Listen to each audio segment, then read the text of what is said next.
요즘 날씨가 많이 더워서 어떻게 지내시는지 모르겠습니다. 낮에도 덥고 또 밤에도 덥고 지금도 사실은 에어컨을 틀어 있는데 이렇게 부채질 하시는 분들도 있고 아직 많이 덥죠. 어떤 건강 유의하시고 이제 저희도 여름 행사 수련회가 다 끝나다 보니까 솔직히 말해서 심신이 많이 또 지치고 조금 이렇게 쉬어야겠다라는 그런 아무튼 생각도 듭니다.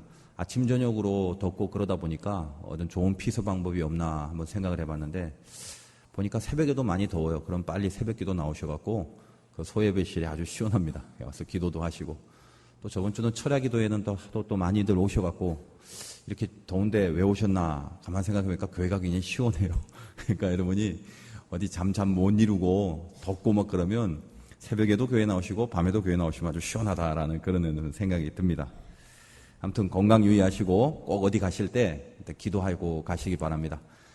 오늘 이 창세기 38장이 좀 뜬금없는 본문이에요. 길어서 다 읽을 때까지 여러분이 집중했다면 세상에 왜 이런 일이 있을까라고 생각하시는 분도 있겠지만 또 길다 보니까 또 이렇게 다른 생각을 하게 되면 또 무슨 말인지 모르겠다 뭐 이렇게 계신 분도 있을 거예요. 좀 정리를 하자면 참 난데없는 사건입니다. 황당하고 또 굉장히 또 추잡한 사건이라고요. 야곱의 아들 중에 유다가 있었는데 요약해보면 유다가 며느리인 다말과 동침해서 쌍둥이 아들을 낳게 됩니다. 그 사건입니다. 사실 유다가 어떤 사람이고 어떤 지파냐? 12지파 중에 유다 지파는 그리스도가 탄생한 아주 명문 있는 상징적인 대표 지파입니다. 그 지파의 시조가 지금 유다인데 그런데 그런 유다가 일단 1차적으로는 금기시되어 있는 이방 여인과 결혼을 하지 않습니까? 38장 2절에 보니까 유다가 거기서 가나안 사람 수아라 하는 자의 딸을 보고 그를 데리고 동침했다. 그래서 그 다음에 오난 그리고 셀라 이 세 명을 낳는데 그래서 이 아버지인 유다가 장자인 엘을 위해서 다말이라는 여인을 아내로 데려옵니다. 그런데 엘이 뭘 잘못했는지 몰라도 하나님이 엘이 악하다 하여 엘을 죽입니다. 그 당시 어떤 풍습으로 형사 취수제라 해갖고 이제 동생이 형이 죽으니까 이 가련하고 또 연약한 그 여자를 그대로 내버려 둘 수 없기 때문에 좋은 취지에서 이제 이런 제도가 있었다고. 동생이 이제 형수하고 같이 살게 되는데 그때 그 동생도 오난이란 동생이 그 씨를 배설할 때 체외 사정을 하게 됩니다. 자기가 씨를 내고 애를 낳아봤자 형을 잇는 거지 나한테 무슨 이득이 있겠는가. 근데 그것이 또 하나님 앞에 범죄시 돼서 오난도 죽고 맙니다. 나머지 이제 한 명 남았잖아요. 막내 셀라. 유다가 가만 생각해보니까 이거 첫째 죽고 둘째 죽고 셋째도 왠지 불안하죠. 그러니까 다말에게 이야기합니다. 야, 저기 얘가 아직 어리니까 나중에 클 때까지 너는 저기 친정에 가 있어라. 그래서 얘가 장성하면 그때 그냥 같이 살아라. 사실 거짓말로 그렇게 이야기를 합니다. 그리고 보냅니다. 뭐 그걸 모를 리가 없겠죠. 그래서 다말도 그거를 알고 있었습니다. 근데 이 의도를 알고 있는 다말이 이대로 있어서는 안 되겠다라는 마음에 어떤 그 각오가 생겼습니다. 그래서 창녀로 변신해서 시아버지인 유다에게 다가갑니다. 그 유다도 며느리인 줄 모르고 거기서 동침을 하게 되는데 그 동침할 때에 그 하나의 담보물로 그 도장과 유다의 그 끈, 지팡이 이거를 이제 다말이 받습니다. 그리고 이제 석 달쯤 지난 뒤에 그 다말이 임신했다는 소문이 돌지 않겠습니까? 아니 남편도 없는데 어떻게 임신을 해? 이거 행음한 게 아니냐? 그래서 그 유다에게 가서 당신 며느리가 지금 이렇게 간음하고 이래서 아기를 뱄으니까 어떻게 할까? 뭐 당연히 당시의 어떤 법 제도에 의하여 죽여라. 그것도 불살라 죽여라. 그렇게 명령을 합니다. 그래서 다말이 유다의 담보물을 갖고 와서 사실은 내가 당신한테 이거를 받은 그때 당신과 동침했던 그 여자다. 그렇게 자기 자신의 신분을 밝히죠. 그래서 결국 거기서 유다가 깨닫고 이 다말에게서 베레스와 세라를 일단 낳게 되고 그리고 더 이상 다말을 건들지 않고 그냥 그렇게 데리고 있는 그런 모습으로 아무튼 이 사건이 끝납니다. 그래서 이 38장 전체에는 이런 사건이 도대체 왜 성경에 적혀 있는지도 궁금하고 그 다음에 설교를 할 만한 것도 뭐 별로 없어요. 뭐 이렇게 이상한 일이 있었다 이겁니다. 그래서 일단은 우리가 이 본문에 대해서 조금 전체적인 윤곽을 알아야 될 필요가 있는 게 뭐냐면 이 38장은 사실은 37장의 연장인데 37장은 무슨 말이냐면 대부분 요셉의 얘기입니다만 저번 시간과 저저번 시간에 말씀드렸다시피 37장 2절에 야곱의 족보는 이러하니라 해놓고 야곱 밑에 있는 후손들의 이름을 열거하는 것이 아니라 요셉의 사건만 잔뜩 기록해놨다고 했습니다. 그것은 36장에 있는 야곱과 대조적인 에서와 에돔의 족보 그저 무의미한 이름만 쭉 열거낸 그 족보와는 대조적으로 하나님 앞에 의미가 있는 사람으로서 비중 있는 요셉의 사건을 다루므로 야곱 즉 영적 이스라엘의 계보 중에 이런 사람이 있다라는 메시지를 주려고 하는데 그럼 좋다. 야곱의 족보 중에 요셉이 중요하니까 요셉의 이야기를 쭉 해놓든가 요셉의 이야기를 37장에 조금 해놓고 난데없이 38장에 이 유다와 다말의 사건을 척하니 적어놓고 그 다음에 39장부터 또 이제 요셉의 이야기를 시작하더라는 것입니다. 그러니까 성경이 정신이 없어서 이렇게 한 것이 아니라 하나님의 감동으로 된 성경은 다 메시지가 있지 않겠습니까? 다시 말해서 왜 38장이 있는지 조금 이따 다뤄보겠습니다만 1차적으로 이게 어떤 의미냐면 바로 37장에는 야곱의 족보를 소개하는 것입니다. 다시 말해서 영적인 이스라엘의 족보 안에 유다와 다말의 사건이 들어가는 비중이 있다는 것입니다. 그리고 왜 유다의 사건을 그 안에 뜬금없이 집어넣느냐?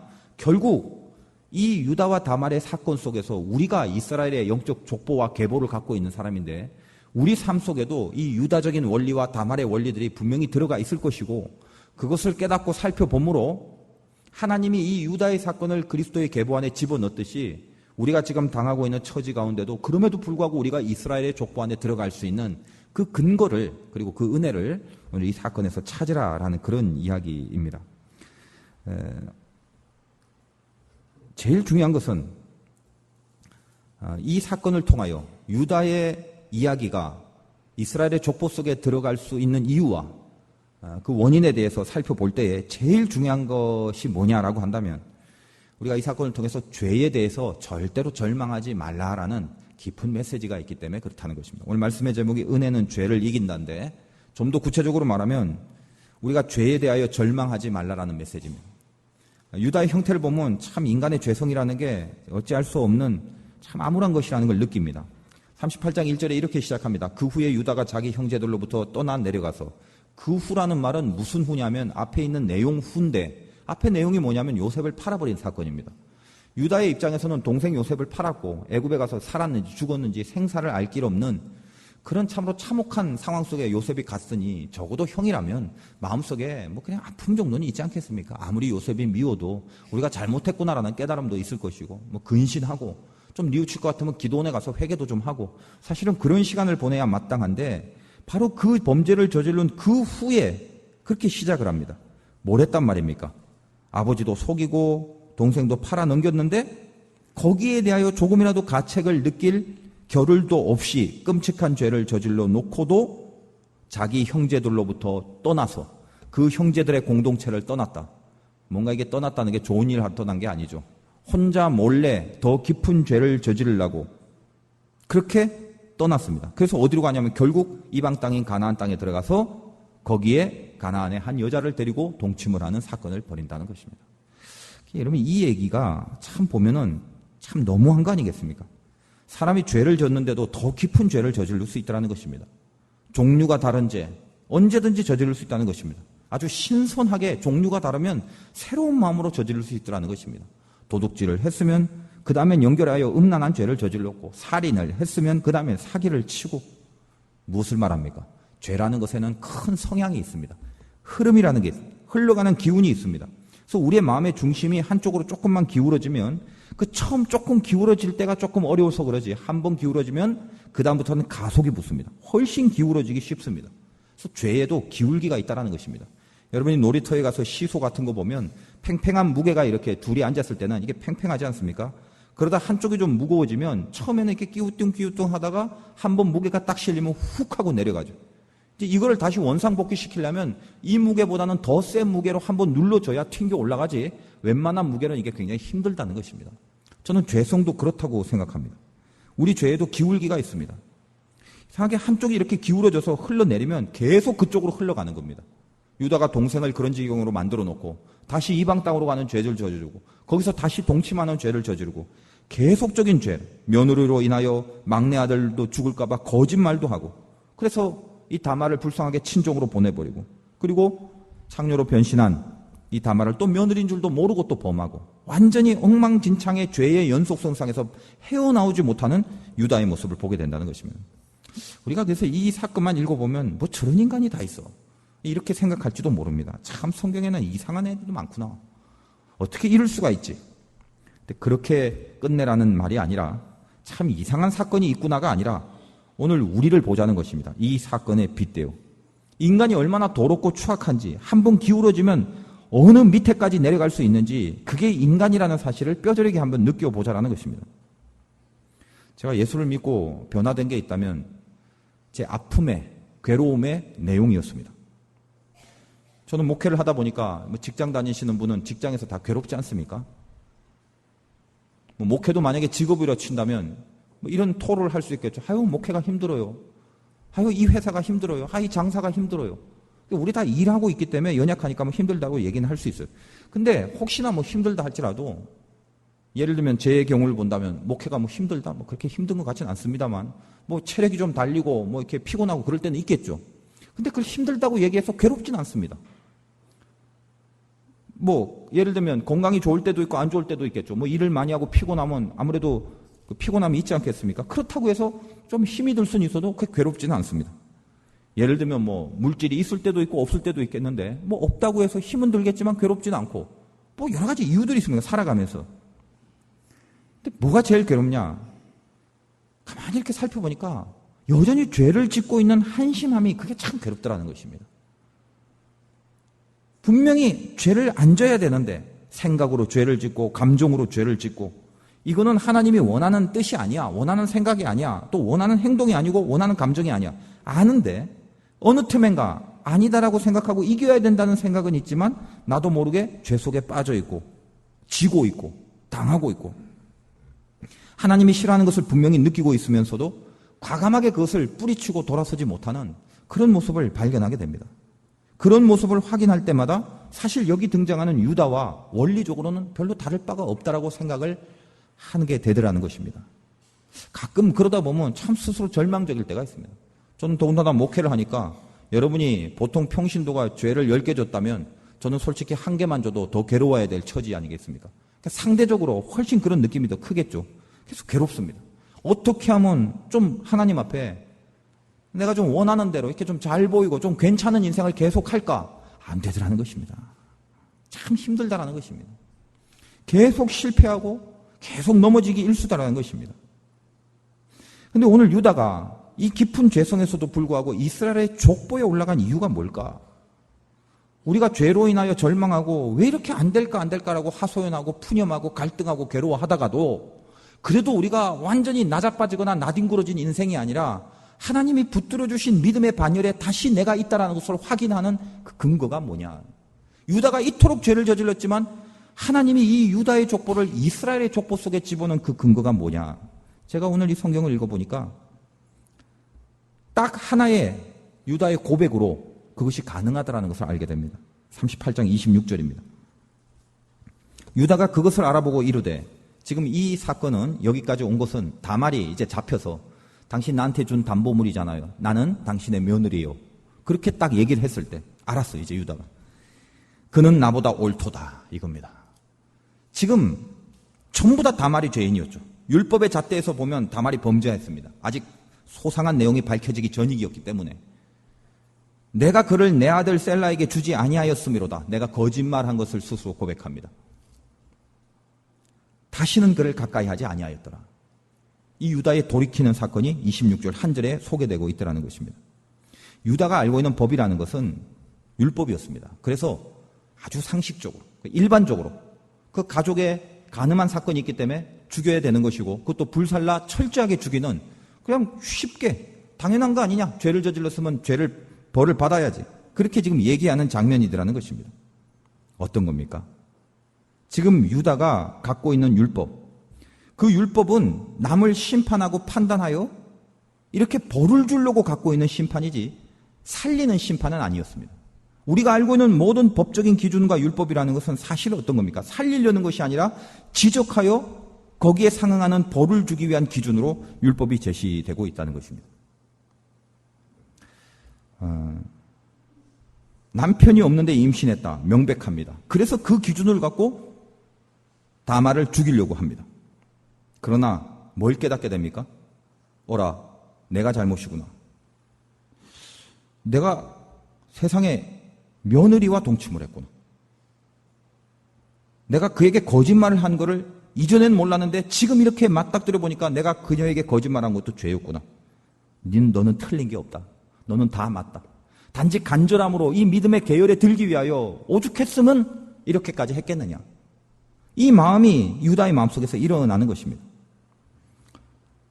네가 틀린 게 아니라 내가 틀렸다. 그가 죄를 지은 게 아니라 내가 죄를 지은 죄인이다라고 고백을 합니다. 회개가 일어나는 거예요. 기독교가 제가 은혜를 충만하게 받기 전에는 머리로만 생각할 때는 참 마음에 안 드는 말투랑도 안 나는 논리가 있었습니다. 그게 뭐냐면 회개인데 기독교인들은 실컷 죄짓다가 회개하면 다 용서된대요. 그러니까 평생 그냥 죄질 때 한참 쥐다가 죽기 직전에 살짝 회개하면 되지 않느냐? 그런 논리예요. 이 논리가 맞냐? 말은 맞습니다. 그 논리 자체는, 그 명제는 맞아요. 근데 수많은 안티 기독교인들도 이 문제를 걸고 넘어집니다. 그게 말이 되냐?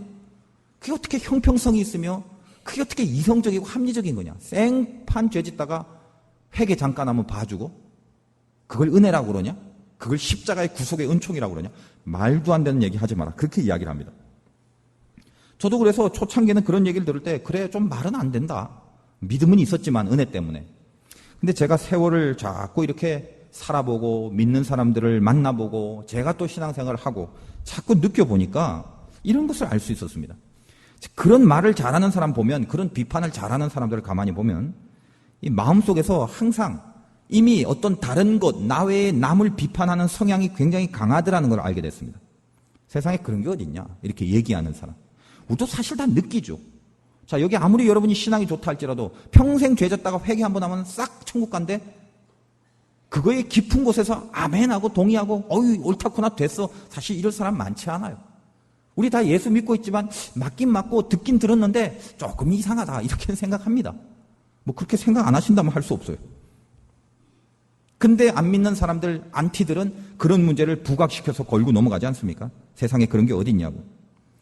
나는 니네들보다 생각을 훨씬 잘한다. 네 예수 믿는 사람보다. 내가 얼마나 똑똑한 줄 아냐? 내가 잘 생각해 보니까 일단 논리적으로 말이 안 된다는 거야. 그러니까 그런 얘기 하지 마. 그런 기독교는 안 믿어. 말도 안 되는 기독교는. 그런데 가만히 더 깊이 한번 생각해 보면, 그 생각보다 조금만 더 들어가 보면 그렇게 말하는 사람은 아직도 자기가 누군지, 인간이 어떤 존재인지 처절하게 깨닫지 못한 사람입니다. 다시 한번 생각해 봅시다. 자, 아무리 죄를 지어도 회개만 하면 용서된대요. 얼토당토 안 한 것 같아요. 언뜻 보기에는. 근데 어느 날 제가 제 자신을 보면서도 깨달은 게 있습니다. 아무리 죄를 짓고 살아도 회개만 하면 된다라는 교리, 어떤 죄를 지더라도 회개만 하면 하나님께서 용서하신다라는 거. 만약 얼핏 보기엔 얼토당토한 이 교리가 기독교의 진리가 아니라면 저는 정말 인생에 있어서 가망이 없는 존재다라는 깨달음이 왔습니다. 이해하시겠습니까? 왜냐하면 아무리 죄를 안 지려고 각오하고 결심하고 진짜 손가락을 깨물고 혈서를 썼다 하더라도 인간이란 어느 틈엔가 또 죄 속에서 뒹굴고 있게 되더라는 것입니다. 그러면서 자기를 바라보면서 이러면 안 되는 줄 알지만 더 이상 나에게 있어서는 가능성이 없구나라는 걸 자꾸 확인을 하게 됩니다.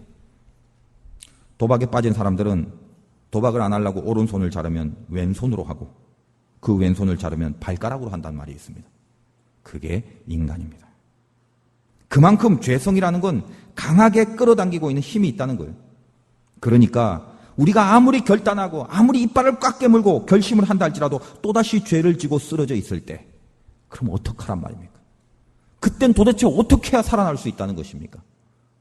만약 그런 경험을 여러분이 해보셨다면 정말 잘해야겠다라고 생각하는데 또 처절하게 죄 한가운데 내가 나뒹굴어져 있는 그 경험을 해본 사람이라면 바로 그 상황에서 유일하게 우리를 살릴 수 있는 복음은 너희는 아무리 죄를 져도 회개하면 된다라는 복음밖에 없습니다. 바로 그 사실 하나, 그거에 모든 희망과 소망을 거는 것뿐입니다. 우리는 다 죄인이라 만약 아니라고 속이면 스스로 속이는 거라고 우리는 성경에서 늘 읽고 있습니다.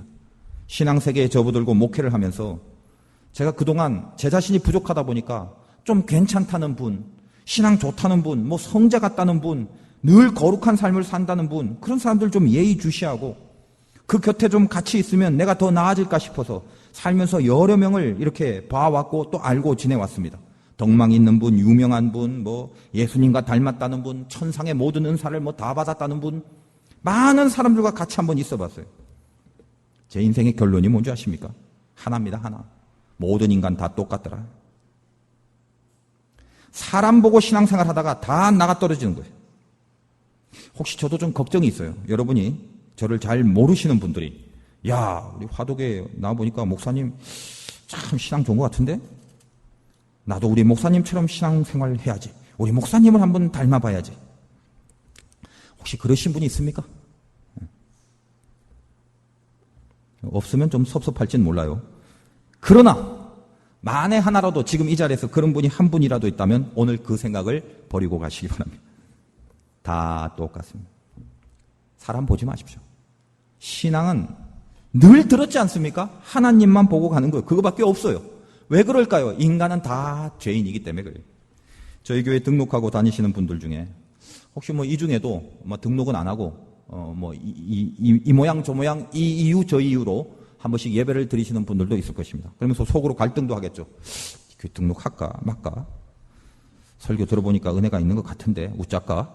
뭐 이런 생각 하시는 분도 있겠고, 이사 와서 그래도 제일 가까운 교회가 이 교회라서 그래서 오신 분도 있겠고, 뭐 여러 가지 이유가 있지 않겠습니까?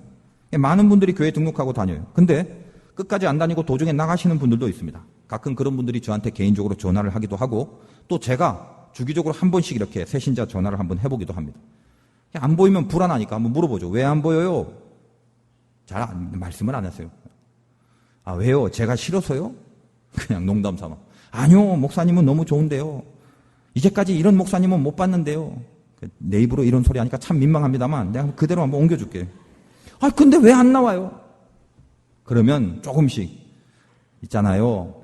어떤 사람 때문에, 누구누구 때문에, 그런 이제 얘기를 쭉 읊어대는 거예요. 제가 그 말을 들으면 1차적으로는 굉장히 속이 상해요. 아, 좀 처음 등록하신 분이면 잘 좀 정착하게 노력 좀 해주지, 주변에서. 뭐 이런 생각도 하고. 그건 1차적인 마음이에요. 그러나 곧바로 드는 생각이 뭐냐 하면, 그분이 만약 교회를 옮긴다면 옮겨도 별 수 없다라는 생각이 드는 것입니다. 그분이 문제가 아니라 모든 인간이 모인 공동체는 정도의 차이는 있겠지만 사실은 다 비슷하다는 거예요. 혹시 여기 앉아서 교회 간을 보러 계신 분이 있습니까? 웃작가 이 교회 긴 것 같기도 하고 아닌 것 같기도 하고 뭐 이런 사람들 있습니까? 제일 중요한 것만 잘 붙잡으십시오. 어디에 있든지 하나님의 말씀에 사로잡히는 그런 믿음의 삶을 반드시 살아야겠다라는 결단 하나로 하나님만 바라보시면 됩니다. 어느 교회 가든지 그 부분과 그 본질만 돼 있으면 여러분 하나님의 인도하심을 받을 수 있다는 거예요. 인간은 자기 죄성을 모르는 경우가 참 허다합니다. 내가 얼마나 가망성이 없는 존재인가를 참 뼈저리게 깨달아야 되는데 그 깨달음이 그렇게 쉽지 않다는 거예요. 성경에 바리새인들이 등장합니다. 바리새인이 뭡니까? 겉모습만 거룩한 거죠. 그래서 예수님도 이 바리새인들을 굉장히 비난했습니다. 너희들 절대 바리새인처럼 되지 마라. 회칠한 무도입니다. 바깥에는 이렇게 석회를 발라놨는데 안에는 썩은 시체가 있다. 절대로 그런 인생 사지 마라. 근데 이 시대에도 왜 바리새인과 같은 종교인이 없겠습니까? 목회자인 저희도 마찬가지죠. 저는 이렇게 가만히 보니까 두 가지 부류가 있는 거예요. 바리새인의 두 가지 부류. 자기 죄성을 모르는데 자기 죄가 뭔지도 모르는 두 가지 부류 중에 하나는 뭐냐면 이제 오리지널 바리새인인데 거룩한 척하는 사람입니다. 예를 들면 참 민망합니다만 제가 목회라니까 목사를 한번 볼까요? 저일 수도 있고요. 겉으로 거룩한 척합니다. 막 목소리가 근엄해요. 제가 가만 보니까 이렇게 거룩한 척하는 분들의 특징이 목이 좀 쉬어 있더라고. 그리고 약간 좀 걸걸하면서도 늘 할렐루야라는 소리를 그렇게 많이 해요. 그냥 강대상에서는 할렐루야. 말 좀 하다가 숨 좀 쉬려면 할렐루야. 그렇게 얘기를 해요. 제가 이걸 지금 나쁘다고 얘기하는 것이 아닙니다. 그러면 안 된다라고 얘기하는 게 아니에요. 한번 들어보세요. 옷도 정말 이렇게 너무 깔끔하고 막 구두도 하얀 거 막 반질반질하고 그냥 이렇게 겉모습을 보면 막 기름이 이렇게 흘러요. 산신령과 같이 이렇게 자세가 잡혀 있어요. 그게 나쁘다는 게 아닙니다. 다 좋은데 근데 그렇게 해놓고 안 보이는 데서 온갖 두려운 짓, 못된 짓, 혼자 숨어서 죄 있는 짓 다 하고 살아가는 사람이 있다면 진짜 바리새인이겠죠. 우리가 다 그렇게 될 수도 있다라는 것을 염두에 두셔야 된다는 것입니다. 지금 제가 그런 사람을 꼬집어서 그런 식으로 살지 맙시다를 주장하는 것이 아닙니다. 우리 모두를 그 안에 집어넣고 내 자신부터 한번 보자라는 것입니다. 넌 지금 얼마나 바리새진 것이 있느냐 이 말이에요. 제가 예전에 좀 오래된 일입니다만 어떤 집회에서 우연히 설교를 하다가 제 설교를 들은 한 성도님이 메일을 저에게 보냈습니다. 근데 그분은 자기가 아는 어떤 그 목사님에 대한 얘기인데, 그 목사님 감리교에서 너무나 잘 알려진 높으신 목사님이에요. 참 좀 민망합니다만, 그 목사님은, 그 감리교는 그 목사님보다 더 높으신 뭐 칭호들이 많아요. 왜 이렇게 많은지 모르겠어요. 뭐 많아요. 근데 그분이, 그 여성분이 직접 그분에게 어떤 당한 그런 어떤 사건들을 저한테 메일로 보내면서 진짜 절실하게 상담을 하는데, 제가 설명할 수 없는 사건이, 제가 망연자실하여 어떻게 해야 되는지를 모르겠더라고요. 가슴이 정말 답답해 왔습니다. 아니, 이럴 수가 있는가 하면서 정말 답답해 왔습니다. 제가 그때 오기로 제 마음속에 절대 겉모습이 목사처럼 보이지 말자, 제가 그런 생각을 할 정도였다는 거예요. 나는 머리에 절대 기름 안 발라. 내가 하얀 구두 안 신어. 내 절대 쉰 목소리 안 내. 내가 강대상에서 할렐루야 내 절대 안 해, 이런 거. 금태두른 성경책 이런 거 큰 거 안 끼고 다녀. 내가 목에 십자가 안 걸 거야. 그런 생각을 할 정도로, 이렇게 완전히 다른 모습으로 인생을 살 수도 있구나. 저도 그럴 수 있다라는 것을 감안하시라는 거예요. 나도 그럴 수 있구나. 그렇게 높으신 분이 그럴 수 있는데, 그분은 뭐 처음부터 마귀고 사탄이겠어요? 얼마든지 내가 그럴 수 있다라는 거예요. 그거는 오리지널 바리새인입니다. 두 번째 부류의 바리새인은 더 깊은 고수인데, 그분들은 이렇게 이야기합니다. 이 시대가 다 썩었대요. 다 틀렸대요. 세상엔 다 바리새인 천지라고 말합니다. 다 종말이라서 하나님이 심판하시고, 가짜가 거의 전부 다 가짜이기 때문에 여기서 참된 신자는 별로 없다는 거예요.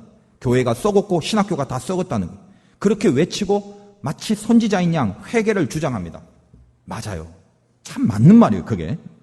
하나님이 분노하셔서 이 땅에 전쟁을 일으킬 거라고 겁도 주면서, 그러니까 똑바로 살라고 마치 이 시대의 선지자인 양 그렇게 얘기를 합니다.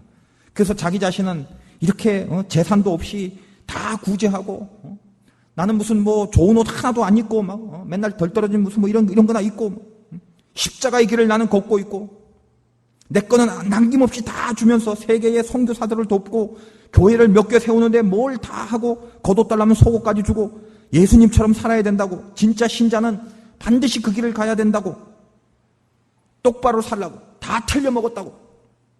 그 말을 들으면 다 맞는 말이에요. 그래서 마음에 기쁨이 있어요. 그리고 모든 교회 성도들이, 기존 교회의 염증을 느낀 사람은 그런 선지자적인 설교를 하는 사람들에게 깊은 은혜를 받습니다. 맞아, 저 사람 진짜야. 저렇게 사니까 진짜야. 저런 일도 했잖아. 저분은 저런 일도 했잖아. 저분은 저렇게 뭘 나눠주고 자기 것 없이 저렇게 살았잖아. 이 시대의 성자잖아. 이 시대의 모든 하나님의 아픔을 혼자 걸머쥐고 이 시대를 진단하는 참된 목자잖아. 그렇게 감동이 온다는 것입니다. 드립다, 정말 드립다, 강렬하게 이 시대의 잘못된 기존 교회와 목회자들과 이런 교단을 드립다 까는 그 메시지를 속 시원하게 듣고 은혜를 받는 그런 경우가 있더라는 것입니다. 맞긴 맞는데, 저도 은혜를 받긴 받는데 조심해야 될 게, 그런데 그런 사람들을 가만히 보면 그렇게 옳은 소리만 한 걸로 끝나는 것이 아니라 결국 다 들어보면 저 같은 고수들은 금방 알아차리는데 결론이 뭐다? 그래서 내가 제일 낫다는 것입니다. 다 틀렸으니까 남은 참 살아라. 여기가 제일 옳은 곳이다. 딴 데 가지 말고 일로 와. 여기가 최고야. 이대로만 해. 하나님이 이 시대에 인정하는 건 여기밖에 없고 나밖에 없어. 물론 그렇게 말은 안 하지만 자기가 누구보다도 죄인이고 자기가 가슴을 쳐야 된다고 말은 하지만 흘러가는 흐름의 마지막 주제는 누구라도 뻔하게 느끼는 거예요. 내가 제일 옳고 경건하며 거룩하다는 말을 그렇게도 하고 싶어서.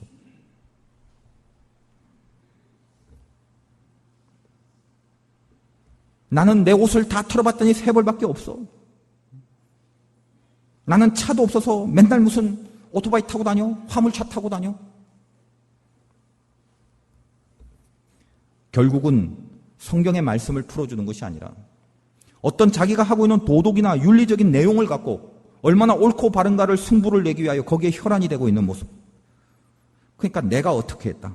내가 뭐 한 이야기. 너희들은 다 회칠한 무덤이니까 그렇게 살지 말라고 외치기는 제일 크게 외치는데, 저는 정작 가만히 생각해 보니까 그렇게 외치는, 큰 소리로 외치는 사람일수록 진짜 회칠한 무덤일 수도 있더라는 것입니다. 왜? 결론이 나의 의를 주장하고야 많은 결론으로 가기 때문에 그래요. 그래서 보면은 그런 사람들 밑에서 보면 예수님에 대한 이야기는 안 듣고 그분이 어쨌더라라는 것밖에 없어요. 그분은 이랬더라. 그분은 이 시대에 뭐더라. 조금만 여러분 더 깊이 한번 생각해 봅시다.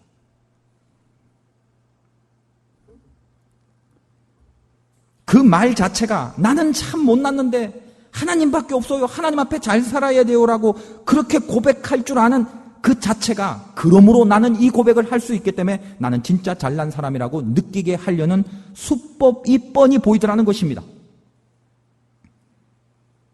제가 왜 이런 식으로 얘기를 할 수밖에 없냐면 여러분 첫 번째 부류 속과 겉이 완전히 다른 그런 부류든 아니면 두 번째 부류든 제가 느낀 건 뭐냐면 저도 그 안에 다 들어가고 있습니다만 인간은 그런 의미에서 죄인의 한계를 벗어나지 못한다라는 거예요.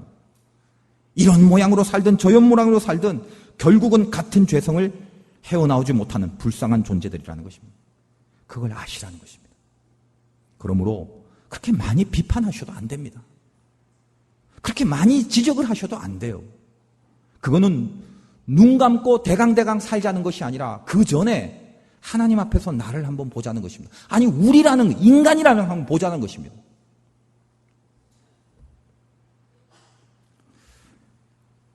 우리의 절망적인 죄성 그럼에도 불구하고 우리가 만약 포기하지 않는다면 속과 겉이 다르게 생활하는 그곳으로 우리의 희희낙낙한 즐거운 삶을 살아가는 것이 아니라 혹은 니네들은 다 틀렸다라고 외치면서 저 깊은 곳에는 결국 자기 의에 대한 갈급함이 있는 그런 모습으로 해결하는 것이 아니라 절망도 안 하고 교만할 수도 없는 나는 정말 어찌할 수 없는 죄인이라는 그 생각을 갖고 남들을 향하여 손가락질도 하지 않을 뿐더러 내 자신을 하나님 앞에 올곧게 살려는 그런 침착하고도 잔잔한 내 안에서의 결단과 각오와 노력들이 하나님 앞에 은연중에 늘 보여지는 그 인생을 반드시 살아야 되겠는데 참 힘들더라는 것이죠. 우리가 포기하지 말아야 될 이유가 있습니다. 아무리 우리의 죄가 많아서 이렇게도 할 수 없고 저렇게도 할 수 없는 이 죄성밖에 없는 존재다 할지라도 그래도 오늘 유다처럼 특별한 방법이 아니라 내 잘못을 아는 겁니다. 또 내 죄를 회개하는 겁니다. 다시는 죄를 짓지 않겠다는 결단, 그 식상한 결단, 바로 어제도 했고 그저께도 했던 그 결단을 무슨 뾰족한 수인 양 오늘도 붙잡을 수밖에 없는 것이 그것이 우리의 신앙입니다. 매일매일 어금니를 꽉 깨물고 어제 했던 결단을 오늘 이루지 못해서 오늘 또 결단을 하는 것입니다. 다른 뾰족한 방법이 없는 것입니다. 왜? 우리는 아무것도 할 수 없는 죄인이기 때문에 그래요. 목사님 또 그 얘기입니까? 우리 다 아는 얘기? 뻔한 거라니까요. 그것뿐이 없어요. 다시 진지한 회개. 절대로 또 죄 짓지 않겠다는 또 결단 그거. 내일 망가질지 몰라도 또 진지하게 결단을 하는 것입니다. 주님은 여전히 죄 많은 우리에게 동일한 말씀을 하십니다. 가늠한 여자에게 가서도 무슨 얘기를 합니까? 딱 한마디죠. 가서 다시는 범죄하지 마라. 나도 너를 처벌하지 않겠다. 다시는 범죄하지 마라. 이것이 주님이 오늘날 우리에게 할 수 있는 유일한 말씀입니다.